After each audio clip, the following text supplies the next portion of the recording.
네, 안녕하십니까. 저는 서울대교구 사목국 소속으로 그 노인사목팀 대표를 맡고 있는 양경모 대건 안드레아 신부입니다. 이렇게 유명한 신소재 채널에서 제가 강론을 할 수 있게 돼서 무한한 영광으로 생각합니다. 기회를 주신 신소재 채널 담당 신부님께 감사를 드립니다. 저는 신학교 입학 전에 그 떼제라는 그 작은 마을에 간 적이 있는데요. 거기에서 이 화해 성당 안에 있는 스테인드 글라스를 보고 굉장히 울컥한 적이 있었습니다. 저 동방 박사들은 도대체 어떻게 저렇게 길을 떠날 수 있었을까? 그런 생각을 많이 이렇게 했었었는데요. 오늘 제가 준비한 강론은 바로 이 동방 박사들과 관련이 있는 주님 공연 대축일 강론입니다. 동방교회에서는 오늘을 이 성탄, 그러니까는 공현, 공적으로 드러났다는 의미로 이렇게 서방교회의 성탄과 같은 의미로 사실은 축제를 지내고 있는데요. 저는 2016년에 이제 박사과정을 제가 로마에서 하고 있었는데, 박사과정을 할 때 외국어 하나를 더 배워야 한다고 그런 규정이 있어서 스페인어를 배우기로 결심하고 스페인어로 간 적이 있습니다. 여름 방학 때 스페인에 가서 스페인어를 배우면서 스페인어만 공부하는 것이 아니라 산티아고 길도 좀 걷고 와야지 이런 생각을 사실은 했었습니다. 한국 사람들에게는 지금은 너무나 유명한 그 산티아고 길이죠. 보통 사람들이 제일 많이 가는 그 프랑스 길이 한 800m, 800km 정도 되는데요. 성인 남자들이 한 달 정도 일정을 잡고 이렇게 많이 계획을 세우더라고요. 가장 많이 걷는 길이어서 사람들도 제일 많고요. 프랑스 국경에서 시작해서 야고보 사도의 유해가 모셔져 있는 산티아고에서 이 길이 끝납니다. 새벽에 일어나서 보통 랜턴을 챙기고 이렇게 목적지를 향해서 출발하게 되죠. 아직 캄캄한 그 어둠 속을 걷는 그 순례자들을 안내하는 것은 작은 노란색 화살표입니다. 이 화살표를 따라서 정처 없이 그냥 하루 종일 걷죠. 그러면 삶이 굉장히 단순해집니다. 화려하고 뭐 대단하고 이런 것들 사실은 생각이 잘 안 나죠. 그냥 내가 길을 걷는데 필요한 것들만 있으면 됩니다. 그러면서 내가 여태까지 살면서 필요하다고 생각했던 것들, 그런 것들, 내가 추구했던 것들, 이런 것들은 그 걷는 길 위에서는 정말 중요하게 여겨지지가 않습니다. 그리고 집중을 하게 되죠. 나의 오늘 여정에, 그리고 내가 오늘 도착해야 할 목적지에. 이렇게 며칠 걷다가 저는 오늘 이렇게 기념하고 있는 주님 공연 대축일에 등장하는 동방 박사들을 떠올리게 됐습니다. 그 사람들은 왜 길을 떠나게 됐을까? 그리고 얼마나 걸렸을까? 도대체 무슨 생각을 하면서 걸었을까? 무엇에 의지하면서 무엇을 따라서 길을 걸었을까? 사실 저에게는 산티아고라는 목표가 있었고, 제가 걷는 길은 제 이전에도 수많은 사람들이 걸었던 길이었고, 또 제가 걸었을 때도 수많은 사람들이 저와 함께 길을 걸었었기 때문에 사실 그렇게 어렵지 않았습니다. 하지만 이 동방 박사들이 예수님을 찾아서 떠났던 그 여정은 사실은 굉장히 쉽지 않은 여정이었죠. 동방 박사들의 위대한 점은 사실 그들이 떠났다는 데 있습니다.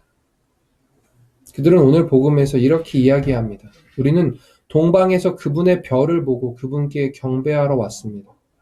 사실 별은 그 동방 박사들만을 위해서 빛났던 것은 아니죠. 그냥 밤하늘에 모든 사람들이 볼 수 있게 떠 있었습니다. 또 그들 동방 박사들만 어떤 별을 이렇게 알아볼 수 있는 특출한 능력이 있었던 것도 아니었습니다. 어떤 학자는 이렇게 이야기하죠. 동방 박사들은 그들이 별을 보았기 때문에 길을 떠난 것이 아니라 그들이 먼저 길을 떠났기 때문에 별을 보았습니다. 그들의 위대함은 바로 떠났다는 것, 그리고 하느님께 맡겼다는 데 있습니다. 수많은 사람들이 별을 받겠죠. 그리고 수많은 사람들이 메시아에 대해서 알고 있었을 겁니다. 하지만 그 수많은 사람들이 다 떠나지 않았죠. 떠났던 사람은 바로 동방박사들 뿐이었습니다. 은퇴하신 베네딕토 16세 교황님은 당신의 강론에서 이렇게 이야기하십니다. 왜 동방박사들만이 아기 예수님께 경배를 하였는가? 예루살렘 사람들 가운데도 가난하고 좋은 사람들이 있었지만 그들은 그날 삶에 바빠서 더 크고 오묘한 것을 찾을 만한 시간이 없었습니다. 우리 또한 일상에 휘둘려 하느님께 가는 길에 관심을 두지 않을 때가 많습니다. 그리고 학자, 신학자, 성서학자들이 있었습니다. 그들은 이 모든 것을 너무나 잘 알고 있었습니다. 성서를 잘 이해했으며 줄줄 외우기도 했습니다. 그래서 그들은 사람들에게 많은 도움을 주었습니다. 하지만 그들은 사람들에게 길을 가리킬 줄만 알았지 움직이지는 않았습니다. 그들에게 성서는 호기심을 충족시키고 토론의 개념을 제공하는 것에 지나지 않았습니다. 성서는 그저 머리로만 알고 말로만 하는 것이 아니라 삶이 되어야 함을 그들은 이해하지 못했습니다. 우리는 과연 어떻습니까? 우리는 성서와 교회의 가르침을 그저 머리로 알고 말로만 짓거리고 있는 것은 아닌지, 진정한 삶의 지표로 삼고 있는지 한번 잘 성찰해 봐야 하겠습니다. 안다고 생각하는 이들은 움직이지 않았고, 모르는 이들은 찾았기에 길을 발견했습니다. 주님은 우리가 그저 말만 하는 것이 아니라 하느님 말씀을 실천하는 사람이 되길 바라셨다는 것을 기억해야 합니다. 정말 너무나 멋있는 강론이죠. 사실 동방박사들도 모든 것을 다 알고 출발한 것은 아니었습니다. 모든 계획이 다 갖춰지고 모든 결과를 다 예측하면서 길을 떠난 것은 아니었죠. 그들은 찾기 위해 길을 떠났고 결국 아기 예수, 자신들을 구원할 왕을 만났던 것입니다. 사실 우리도 그들처럼 여정에 있는 사람들이죠. 이미 예수님을 찾아 길을 떠난 사람들, 신앙의 길 위에 있는 사람들입니다. 코로나19라는 아주 특별한 상황 속에 맞이한 주님 공연 대축일. 과연 나는 이들처럼 그렇게 주님을 찾는 여정 중에 있는가? 아니면 엉뚱한 길로 가고 있는 것은 아닌가? 또 나는 그 주님을 만날 때 동방박사들처럼 선물을 준비하고 있는가? 어떤 선물을 준비했는가? 한번 성찰을 잘 하실 필요가 있습니다.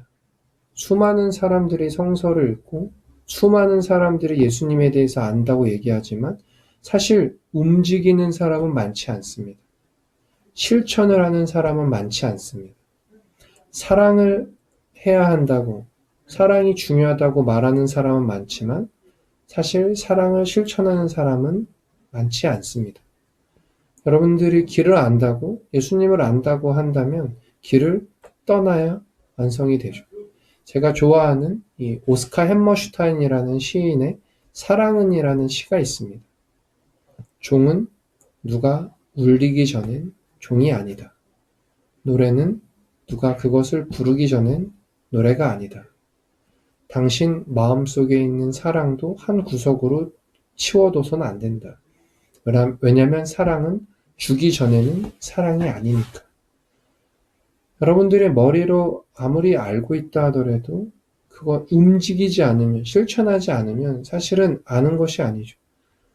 베네딕토 16세 교황님의 강론처럼 수많은 사람이 성서를 읽고 수많은 사람이 교회의 가르침을 알고 있어도 그들은 길을 가리키기만 할 뿐, 움직이진 않았죠. 어쩌면 이 영상을 보시고 계신 수많은 그리스도교 신자들도 내가 안다고 생각하고 남들에게 가리킬 줄은 알지만 아직 움직이지 않고 있는 것은 아닌지 한번 성찰해 보실 필요가 있습니다.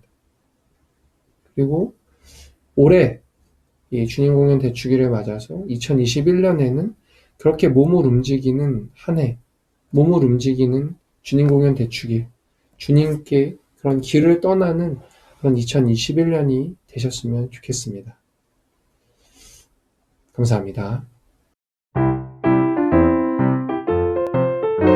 신부들이 소개하는 재미있는 신앙 컨텐츠